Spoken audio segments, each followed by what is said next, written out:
సదుపాయాలు ఉన్న హాస్పిటల్ అక్కడ ఉంటాయని, ఒకే ప్రెమిసెస్లో అవును. అన్నీ ఉంటాయని. ఇప్పుడు మనం ఇక్కడ హాస్పిటల్కి వెళ్తే స్కానింగ్ ఎదురుగుండా సెంటర్లో చేయించుకో, లేకపోతే అవతల సెంటర్లో అవును. బ్లడ్ టెస్ట్ చేయించుకో, అవతల సెంటర్లో ఎక్స్రే తీయించుకో, ఇట్లా చెప్తారు మనకు ఇక్కడున్న హాస్పిటల్లో.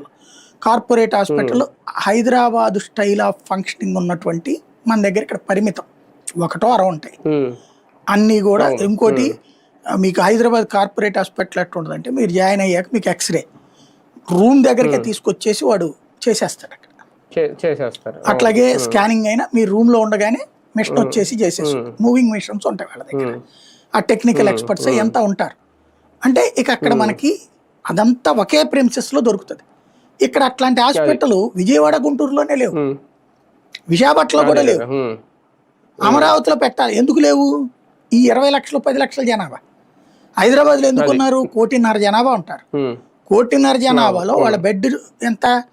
500, 1000 కూడా ఉండవు, 500 ఎక్కువ ఉంటాయి. ఇప్పుడు 1000 యశోద వాళ్ళు అనుకుంటా పెట్టింది, దేశంలోనే లేదా ఆసియా ఖండంలోనే అది పెద్దదైనటువంటిది అన్నది.